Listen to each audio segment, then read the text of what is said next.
Are we live? Oh my God, can't tell. Testing one, two, three. I think I'm live, but it's not saying, "Hey Belle, how are you? Welcome to this live." And I want to talk in this live about my core premise, which is that shame is not an inherent flaw in your character, it's a paper tiger. And this is a visual that came up for me recently. I realized that shame it's kind of a bluff, but it's so hardwired into us that we all just believe it. And nobody's talking about it. So it has a huge amount of power because people don't want to talk about it, people don't want to acknowledge it. But the truth is that shame, and this is the real key, shame has no power over you in 2026. Right back in the day when we were, in the tribes, if we got shamed, if we got cast out of the tribe, that was a slow, painful death, right? So this is why ingrained into us there's this deep, deep fear of shame. Hi, George. Welcome to the live. There's a huge, deeply ingrained fear of shame in us as a species for historical reasons because our ancestors, if they got kicked out of the tribe, that would be a very slow, painful death on your own. But what I've discovered is that now in 2026, shame has no leverage over you other than the leverage that we've internalized, the fear that we have. That's why I use the term it's a paper tiger, because the only power that it has over us is our belief that it's stronger than us. But the truth is that shame gets all its power, all its energy off us, off of the fear that we have of feeling shame, the dread of it. But it's just a paper tiger. When you realize that shame has no power, it totally disappears. And it might sound simplistic. It looks vicious. It looks fierce. It feels like total self annihilation. This is what it does to the nervous system. And this is why people spend their entire lives building defenses and changing their identities just to avoid feeling it. And this isn't just narcissists, this is so many people. A narcissist's identity is really built on avoiding feeling shame. Look at Donald Trump, for example. Somebody imitates his dance and he wants to destroy them because it triggers shame and he doesn't like that feeling. So he tries to destroy what he sees as the root of that. But we all want to avoid feeling it. But structurally, shame is completely hollow. It has zero power over you except the energy that siphons directly from your own system. So shame it's really a piece of malware. It's an old operating system, and it's designed for social control and internal containment. But it keeps us trapped. It triggers this survival response that goes beyond what we're aware of, into freeze, fawn, overperforming, over-explaining, before the conscious mind can even get a chance to look in. So we are stuck in a shame loop. When we're stuck in a shame loop, you don't need conventional self-help platitudes. You don't need to make friends with your inner critic. You don't need to coddle the feeling. And this is my whole thesis is built around this because all my life I tried to coddle the shame voice. I tried to make it feel better. I tried to send it love.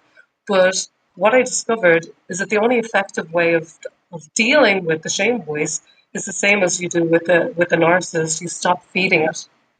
How does a paper tiger stay standing? It requires your active participation. It feeds off your performance, your pleading, your defensive arguments, and your panic. And that provides it the supply that it needs to survive. But the moment that you stop entering the ring, you refuse to defend your worth and stop feeding it, the illusion collapses just like a paper tiger. And you aren't breaking the tiger, you're just stopping the theatre production. And that's why I think the paper tiger is such a brilliant metaphor because it looks so fierce because we've been so wired to be afraid of it. Is that making sense, guys? If you have questions, if anyone's watching this live, please feel free to drop it in the chat. Let me know if this relates for you, if this is making sense for you, or if you have any questions or comments or something that you want to add to the conversation. Because I would love for this to be interactive rather than just me talking into my phone. So what I would like you to think about, whether you're here live or listening to the replay, where in your life right now are you exhausting yourself, arguing with this shame voice, this paper tiger? Could it be toxic family dynamics? Maybe it's an institution, or maybe it's your own internal narrative that's putting you down, that says, can't do that thing, can't do X, Y, Z. Um, Look, please drop it in the chat if you have any examples. I mean, toxic family dynamics are a really common one because, and when we're children, it's real. We are we are stuck in that dynamic. I'm going to put the phone back here. Hopefully, you guys can hear me. Let me know. Can you hear me if you're watching live? Let me know if you can hear me. If there's anyone still here. So in a toxic family, the mother, for example, as an adult child, the mother telling you can't do this, you can't be a singer, you can't be like my mother told me. Um, it feels real, it feels like that's because we've been taught that this shame voice it has power over us, so we believe it. And because we believe in it, that gives it its power. And it's the exact same with the shame voice that we internalize that says, who are you to get on that stage? You'll never be good enough. It's the shame loop. It hijacks your nervous system before your mind can even get involved with the loop.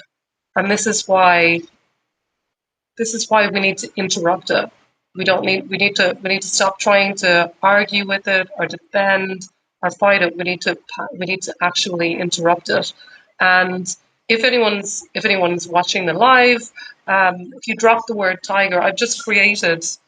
Well, it created this pattern interrupt that worked for me. And it's worked for lots of people as well. It's called break, and I've put it into a free gift. So if you'd like that, drop the word tiger in the chat, or if you're watching the replay, same thing, drop the word tiger in the chat, and I'll send you this tool that I created, this pattern interrupt.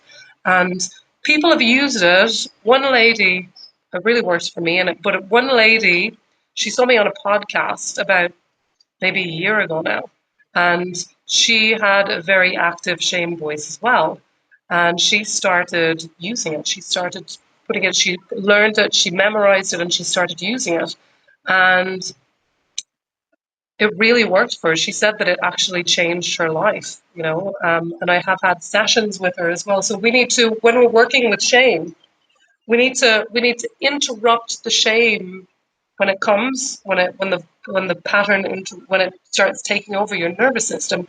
And at the same time, we also want to be dismantling the triggers that we have inside us that trigger us to shame. And this is what I do when I work with people one-to-one. I help them to dismantle the triggers, and that can usually be done pretty quickly in the space of 15, 20 minutes. So we need to do both. We need to shut down the shame voice using this break system. And basically the break system is recognizing that the voice isn't you, that it has no power over you, that it's a lie, and really coming back to your body rather than letting it take over your nervous system and take you into reaction to shame and that fear shame response. So this we need to be doing both, but the secret is that shame has no power over you other than the power that you give it, other than the power that it siphons off you, because it has nothing. It's why it's a paper tiger. It only looks fierce because we are afraid. Once we recognize that it's just made of paper, that it's got no power over us, we take back our power immediately and we start living more authentically. And this is the thing about shame as well. When we're in the shame space, we We don't act authentically, we act the opposite of authentically. We are acting out of a caricature. We're acting out a version of ourselves that we think will please someone else. And it's false. We're acting out of this false identity. So to be authentic, we need to drop this shame idea. And it feels really good to not be run by shame anymore.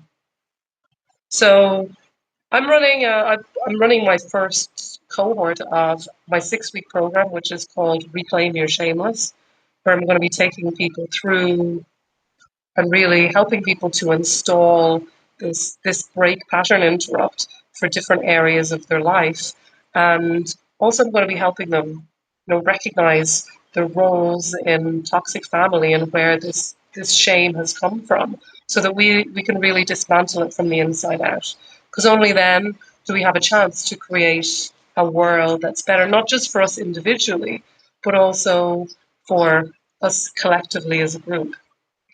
So, with that being said, I'm wondering if anyone has any questions or comments, anything that you'd like to add in. I'm a little confused if I am live. Let me see.